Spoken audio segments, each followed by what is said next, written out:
அனைவருக்கும் வணக்கங்க. இப்போ கோவிலெல்லாம் நவநாயகர்கள் இருக்கிற இடம் ஒரு சிலருக்கு தெரியாது.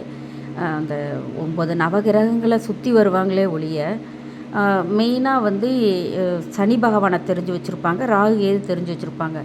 மற்ற கிரகங்கள்லாம் எங்கே இருக்குது அது தெரியாமல் இருப்பாங்க. தெரியாதவர்களுக்கு மட்டும் இந்த பதிவை போடுறேங்க. தெரிஞ்சவங்களுக்காக இல்லை, தெரியாதவங்களுக்காக போடுறேன்.